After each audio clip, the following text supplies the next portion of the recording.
astrocartography or human design or Yeah, I'd love to hear more about your journey with human design since we spoke last, like where Mhm. I feel like you had given me that wonderful reading and God, time is a mystery.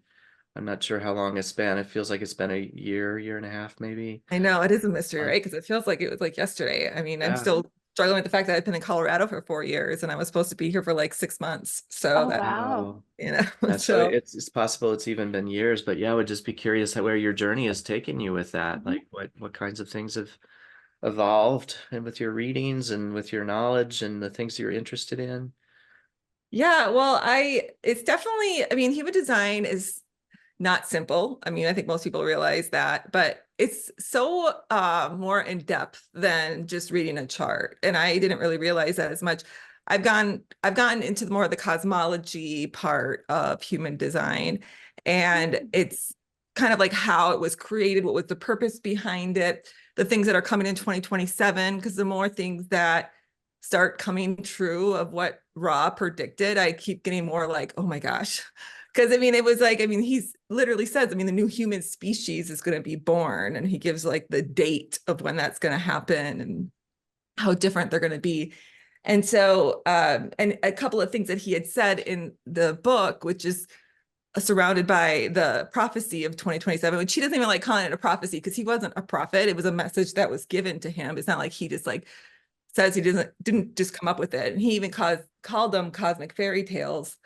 But it was that there was a few things that needed to happen before 2027 came around, which one of them was, proving that neutrinos existed or that they carried mass, which did come true. That came true in like, I don't know, 1990 or something like that. And then he predicted about magnetic monopoles, which is a quantum physics theory. And that was proven that those actually do exist in 2019. Mm. And the last one was reincarnation, to prove reincarnation. And I just came across this in the book like a couple months ago. And I got a very distinct message like a couple of years ago, actually, like that's part of one of the purposes that I'm supposed to do is to be able to prove reincarnation. So Mhm. when I saw that in the book, I'm like, oh, because Ra died. So he wasn't able to do it before he died. And I'm like, and when I had gone and I did something called QHHT, which is quantum healing hypnosis technique. And during that time, I had gotten a very distinct message that human design was part of this process that was going to lead me to this discovery that I was going to make. And so I'd have to do it before 2027. And that's where, and if like, even with me moving, all of that kind of lines up with how it reflects in my astrology chart or astrocartography chart too. So, because Pluto is surrounded by death and rebirth, and me moving over is like over to the East Coast. It moves Pluto into my ninth house, which is when the last time Pluto was in my ninth house was when I learned about human design. So I have a So question real quick for you. So is it possible to use the QHHT then as a means for getting information about reincarnation from that higher self or whoever else shows up and begin to start there, I wonder? I actually can't. And they told me that. I don't know who it was I Oh, was speaking to, but they said they will not give me any information on how to achieve it because if they tell me how to find it, then nobody will believe me. I have to learn the process and discover it on my own so I can provide the proof. Because if I was just say, this is the situation, they're like, who's going to believe you in that? So it's like I literally have to go through the oh. process of it. And I know where to look. I mean, I know it's in our DNA and I feel like it's in our epigenetics. So I already have like a theory of how I can prove that and how I go about it. But there is already a huge like Department of Peripheral Studies for the University of Virginia has been studying reincarnation for years, like Mm. since the 70s. And the book by Ian Stevenson that the lives that past lives that children Mhm. that remember past lives, I think that's the name of the book. Hmm. He talks about this and he's not a spiritual person. He's like it's really scientific for him. And it talks about how all these children remember these past lives and how they were able to prove them like they Mhm. existed. Right.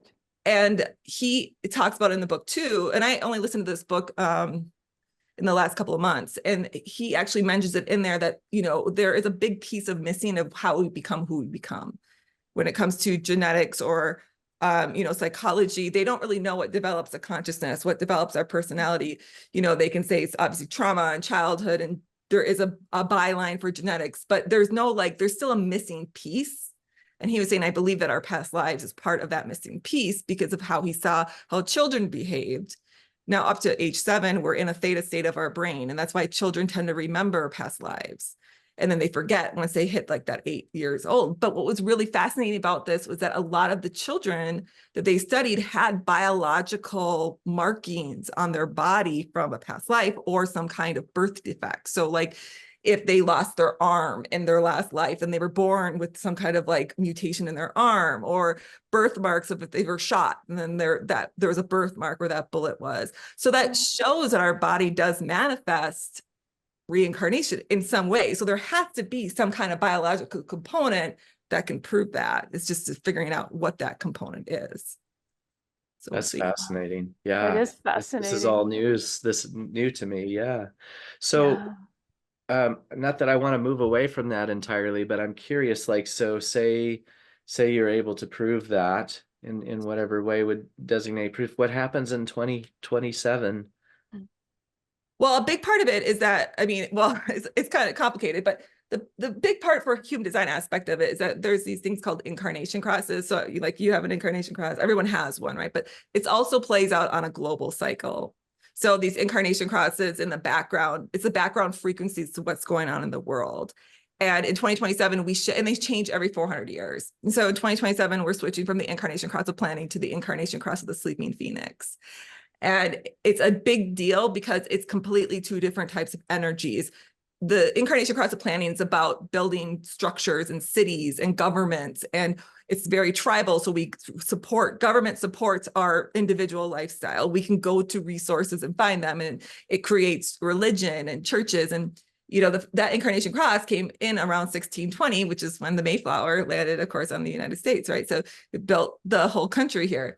Well, the incarnation cross of the sleeping phoenix is the epitome of individuality. It's like almost the exact opposite of this, and it's called integrated individuality. So it's not even just like it's an individual energy, it's selfish energy in a way where it's like it could be manifested in the highest frequency. It's spirituality, it's enlightenment, it's being aware of a universal consciousness and being connected. And that's where you can see the rise of this spirituality becoming more acceptable in the world today, right? So, but the flip side of that is narcissism, sociopaths, like greed, so it talks about how, people are either going to go one way or the other, basically. So depending on the energy that you're stuck in at that time, it's going to even manifest and grow. And you can see that. And he also talked about how one thing with the new children that are coming in, they're called the rave, is that they're going to appear severely autistic because they're not going to be born with an individual consciousness. They're going to be born with a collective consciousness, meaning they're going to almost appear like they aren't functioning properly. Like they're going to come off as like severely handicapped. But once they get with their other rave children, they become alive and they get activated.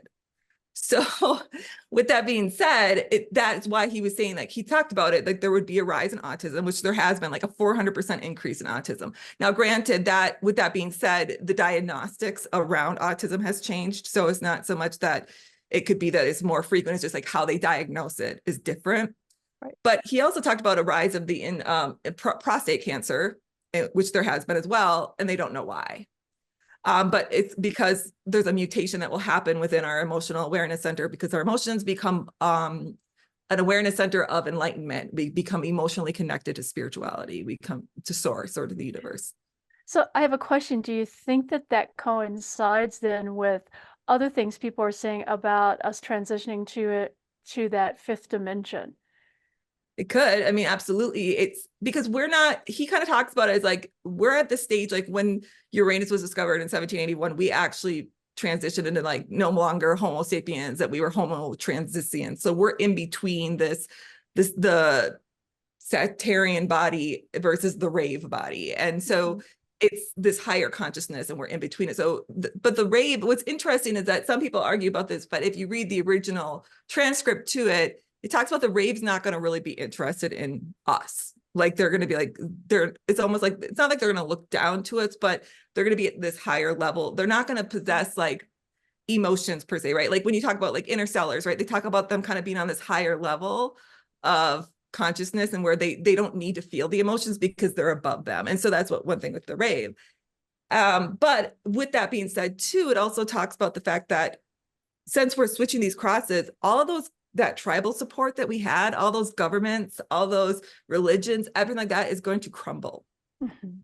So if you think about a phoenix, I mean, it's literally talking about everything burning to the ground and then having to come back up. So, and what's really interesting about this is that I've looked through history, I compared the incarnation crosses of how they travel through history. And it's really fascinating because you could put the stories together with the incarnation crosses. Now, granted, that could be confirmation bias because I'm looking for the story versus the incarnation cross. But, you know, they don't really know when civilization started. But one theory around if Atlantis did exist, that would have happened, the crumbling of Atlantis would have happened during the last like incarnation cross of the sleeping being. So it's an interesting dynamic to think about, because it's like, you know, there's other modalities that talk about this. I mean, with Aquarius going into Pluto, that's another big one that talks about in astrology about how this could bring this crumbling transformation to the world. So I don't know if it's true or not. Obviously, I can't say that. I just find the synchronicities a little ironic. That is so There. fascinating. Yeah. And so you're moving to the East Coast to pursue this study and this kind of setting out to prove that reincarnation is real. Yeah, because I can't, well, you know, I would stay in Denver, but one thing with like the areas that I'm looking at, there's these community biolabs that where you don't have to go to school to like study genetics. You can just go to the biolab and study genetics within there, and then you can just, you know, pay a membership and stuff. And they don't have that here.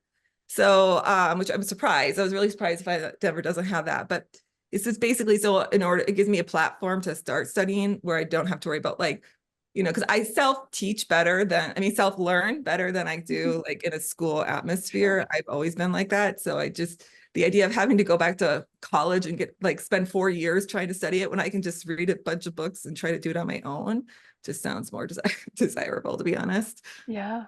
Well, you're so good at that, and you just are able to take all that knowledge in and then synthesize it together, it seems to me, because you've put together human design and this astrocartography, is that correct? And Yeah, can you say a little more about that? Yeah, I mean, I like combining astrology and human design together. I take basically whatever, you know, you see in the charts, and then I add in the gates to it, basically. So human design really focuses in on just the gates of the I Ching, but like you know, astrology talks about the houses. So I like combining them together, because when it comes to like predictive astrology, you know, the planets tell you what is going on. The aspect will tell you why or how that's being expressed, but the houses will tell you where. And so I like putting the gates in there, because then it's going to give you that background frequency of how that's going to be expressed as well. So it's an interesting dynamic. And I mean, human design does that in its own way, but it just doesn't really involve the houses. And I think it's an important part of astrology. I've decided that astrology is like, it tells you everything you ever need to know about everything. Yeah, pretty much. And it's a blessing and a curse though, too. Yeah. Because you're like, great, thanks. I'm so happy that I have this one in my chart. Exactly. And it's like, it's there. You can't deny it. You can try to ignore it. But mostly I find that's not the best choice. Yeah, and it's something that's really gotten me really thinking about free will and fate, you know, and like you hear about free will all the time. And I have like, for some reason, whenever I hear the word free will, I get this kind of like everything in me tightens. And not to say that it doesn't exist, because of course it exists. Of course we have choices, but the way I've just seen it like fold out in a chart over and over again, especially when it comes to astrology, like, yeah, you do have a choice.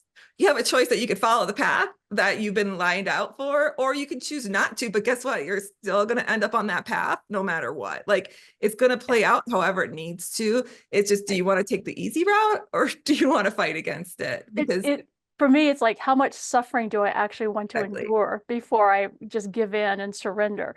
I agree with you. I laugh to myself every time I hear about our free will, and I'm thinking, well, maybe. I think my free will was, okay, I'm going to allow spirit to guide me, and my chart reflects that, so I can either fight it or I can go along with it. Exactly. And it's so funny to me when people are like, oh, it's just confirmation bias. It's fake. It's this. And I'm like, and even these are things that I actually debate with AI with too, because AI, when I talk about astrology with AI, the first thing it's going to say, well, this isn't a scientific mode to use. And I would say, and I always say to them, is it? It's not that it's not scientific. I go, it's just that it hasn't been studied. There's a difference. It hasn't been proven and it hasn't been disproven. So you can't really say it's not a platform that you can't use. And then AI always has to correct itself because they're like, it's right. You're right. It hasn't been disproven. And that's what really, I think people get lost when it comes to science, is that they think that it's something that has to be proven, but science is actually something that has to be disproven. And it's not easy to, and it's not easy to study astrology because people don't want to invest in it. They don't care. They don't think it's a platform that's worth investing that research in. And not to mention, when you're researching it, you have to have the knowledge to research it, right? Like you have to really want to know about astrology and understand it. There's so much to it. Yes. And that's just it. But that is what I like about astrology and human design, is that there is a structured platform for it. Like there are rules within it. It's not just like, it's different with, like, let's say tarot, right? Because tarot, even though tarot is actually related to astrology, the Rider-Waite deck is related to astrology, but there's so many different decks out there, and it's based on intuition. So someone can interpret something completely different, versus when it goes to astrology, like the 7th house means marriage and partnerships and business partnerships. You can't just say like, oh, that's an individual house. It has to only do with you. No, there's rules. And even with horary astrologies, there's rules. You can't make predictions unless the chart is considered radical. So there's rules behind it. And for me, that's a structured, rule-oriented person. It's hard to deny it. Well, and the planets are real, and they show up in your chart in a very specific way, and you can't say that that's not real, because it is. The planets move, everything moves, and the chart reflects that no matter which house it's in at different times. Exactly. And there is other, the only thing that I struggle a little bit with astrology is that there's different house systems. There's whole house, equal house, Pleiades.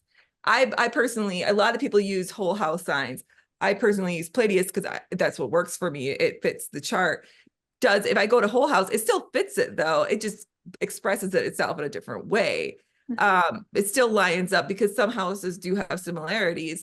And I can choose, I guess, whatever narrative, and that's where you go into confirmation bias. But exactly, the planets, the signs, all that stuff is still structured. Like that doesn't change. But it does make you wonder, like, who decided, like, Venus was the planet of love? I mean, like, who knew that? Like, and so that's the only thing that's like, that's the mystery behind it. But it's naive, or almost like, I think, illogical to think that the universe doesn't affect us. Like, why would it be there then? Like, why are we here if it's not anything important? Well, and the royalty has used astrology since the beginning of time, as far as I can tell, to predict things for them, to help them basically live their life and stay alive during those times where they had to know if somebody was coming for them on the 13th of February, Yeah, well, that's how they chose emperors too. In fact, like normal people or peasants or the slaves were not even able to read their astrology. It was reserved for people like that, because that's how they chose the next emperor. I mean, that's how they even choose, like, the Dalai Lama. They look at their charts. I mean, so it's amazing to me. Or like how what do you call it? Marriages, like combined marriages in Eastern cultures, a lot of them use charts to determine who it is that you're going to marry. So if that might be a better way to date. If someone were to trace back the origins of astrology, where would they land? I mean, they're like Babylonian times. I mean, there is like the earliest record of humanity talks about astrology. I mean, there's different types though throughout it. But the major, like, the revolution behind astrology really has to do with ancient Greece. Like, that time kind of took Egyptian astrology and Babylonian astrology and kind of combined it together. But when they talk about like ancient astrology, that's really where it comes from, is during that time. Because it went away for a while, and then it came back in the Renaissance era. And that's when it was like this revival. And then it's only become more prominent lately is because they discovered all these books that have been written in ancient astrology were buried for a long time, and they just rediscovered them. Like that's why horary astrology has been more popular lately, because it wasn't discovered technically until 1980, even though it was very popular in the 1700s. Oh, So yeah, it's just, so they discovered the book behind it. William Lilly called it Christian astrology, and he was a really big person in astrology. And that was during a time where people were getting hung for stuff like that or burned at the stake, but he literally called it Christian astrology and talked about it as a more of a religion type thing. Mhm. Yeah. And then human design is newer in the grand scheme of things. Yeah. Yeah, because he was given that message in 1982, 87, and he didn't come about until 1991. He didn't share the message until then because he didn't want people to think he was crazy. And you know, because there's some rumors about like how he got the message. He didn't say that he had taken anything, but some people are like, oh, he was definitely tripping on mushrooms and that's how he got the message. And I'm like, you know what? If he was, I get it. Like I've done ayahuasca numerous times. There's a great messages behind that. Who cares? What does it matter how he got the message? But I mean, it doesn't, when you see so many people being able to relate to their charts, like Mhm. how do you deny that? Oh, when you did mine, it was like that. It totally explained my entire life. It was like, oh, now I get it. Yeah, it was fascinating. And it really is. It's almost Yeah. in a way, but to me too, it's almost sometimes where it's like a crutch for me because I'm like, oh, I know when things are going to come. And then it's like, what do I do with that? Because I still have that information, but I can't change it. And I have to brace for it. And you don't know how to handle it sometimes. So when you like, oh, so when you know that information and you say you can't change it, but do you have that ability though to know that something is coming toward you, or this event or this situation is going to arise, or you're being told that you need to move here instead of there? Isn't there a way though then that you can be prepared for it in some way? Like your behavior can be such that you can in some way navigate it since you sort of know about it, as opposed to just having it slam you in the face unawares? Yeah, I guess I kind of take it as like, let's say you're going to go on a roller coaster ride, right? Like, you know, like, oh, it's going to be a journey. It's going to be fun. And you're going to get strapped in. I'm going to prepare myself for it. But if Mhm. you've never been on that ride before, even though it may be similar to other ones, sometimes when those loops or those dips come in, you're Yeah. still going to struggle with it because Yeah. it's Oh, yeah. like, you're still going to experience that impact or that fear behind it. But yeah, Right. I would say the recovery time's a lot better. Like you don't Yeah. have to sit with it as well. Like you're off the ride, then you're like, okay, good, I'm off it. Now I can go to the Right. next. Okay. Because to me, that would be sort of the reason for having that information is, okay, now I can kind of prepare myself emotionally and mentally. And like you say, kind of write it out the best I can. And then when it's done, it's done. Yeah, and I almost think though sometimes like this is where like source and like human life kind of like Yeah. I think like sometimes like source is like doesn't realize we're still human. Like we still have to deal with human life. So when Yeah. we're going through these struggles, it's like, can you just like ease up a little bit? Like I get it. I get I'm meant to here to learn this and I'm growing and that's beautiful, but I still got bills to pay. I still have to like take care of other things. So if you just back up a little bit, for me, that'd be great. Yeah. Yeah. I scream that all the time. Yes. I Oh, and I do understand. want to say one thing too. I want to make really clear. This is one thing though that I have heard a lot about is that people often talk about like how when we have these things in our charts or astrology, like it means that we're meant to suffer or we're meant to go through these suffering moments. And I think that's one way, not an appropriate way to look at it. I mean, Mhm. I have heard a lot of things about like when you know if you're in toxic relationships, well, you deserve that because that's what was part of your chart and things like that. And these are messages that I've heard before, and I'm like, that's just so wrong. It's not necessarily that's like again, this is where that concept of free will comes in, right? Like if you see something like that, you have a choice. That's where that choice is, and that's where it's up to you to decide if you're going to choose to go through that or not. No one deserves to suffer. No one does not matter if it's fated or not. Like there's ways that can be expressed. Everything can be expressed in a light way or a dark way. It's just personally how you Right. want to deal with it. Yeah. And maybe that's where the free will comes in, is that we Right. have these choice points and we can make choices. Yeah. There's And also hopefully we that make the one that's in alignment as opposed to not in alignment. Right. Sorry, Tim, go ahead. there's also that expression, that pain is inevitable, suffering is optional. I mean, in that sense that suffering is a state, right? So, and maybe in that way that as we prepare for things or we understand or we can see the themes or the meanings in them, that it Mhm. takes things that are painful moments and gives us a perspective so that we don't suffer through them or Yeah, not in the same Yeah. ways. absolutely. And that's actually something I was listening to, I listened to a lot of lectures, and I was taking this one course in the dark side of human behavior. And they talked a lot about suffering and how like the Buddha like often talked about like suffering's inevitable. Like everything, there's going to come to a point in your life where you're going to suffer because of the things that we deal with. Even love can be suffering, and because what happens when that person dies, or if you don't die before them, and all these things, right? Like there is inevitable situations. It's just knowing that like it's also part, like you don't have to do that though. Like you don't have to choose the suffering. You can see the beauty in it instead, because Mhm. even within pain, there is beauty.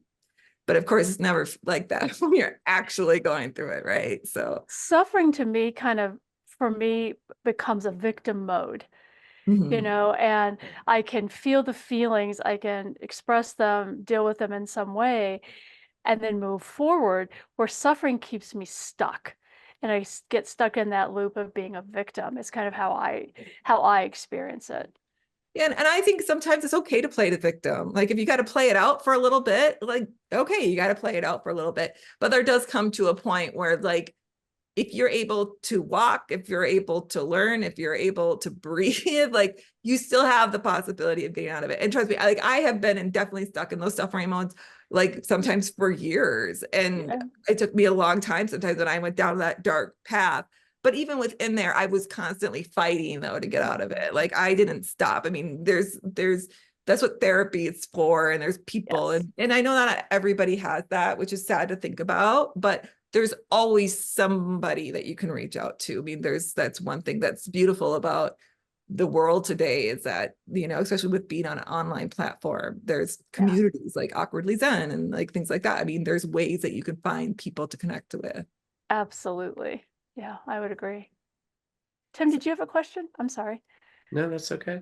Okay, I thought I interrupted you. Yeah, no, scrolling back in the conversation though, the free will thing is interesting to me because I am thinking about specifics versus thematics, this idea that that we probably can and do make choices, but if we're living through a theme, that same kind of idea that if we don't learn a lesson in one situation, it's going to come back around again. I was reading about a study the other day though, where they were able to show, and I don't know the logistics of this, but somehow they were able to show that when someone decides to do something, it actually occurs about a half a millisecond in their subconscious before they consciously make the intention to do it, which is to say that when we make choices, it's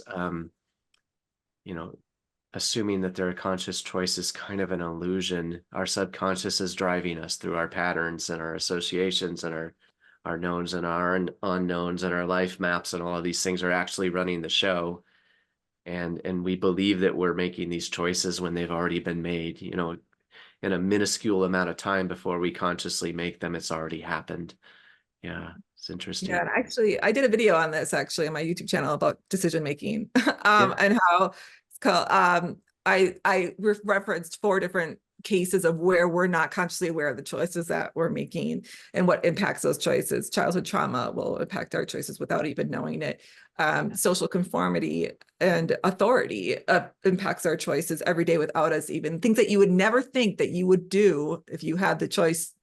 You still do them. And like there was a huge study done around the 70s. You can't do these kind of studies anymore because, ethics and human getting hurt and all that stuff. But, Stanley Milgram did a huge study on this about in regards to and I talk about this in the video, but about when the Holocaust had happened, like why did so many people participate in a situation that they knew people were literally being killed? And the defense was that, well, we were told we had to, we didn't have a choice. And, of course, people are going to, well, you have free will, you can do whatever you want. Well, it's a little hard when authority is telling you something, right? So he had done this study and tested to see if people would be willing to hurt somebody else if an authority figure told them they had to.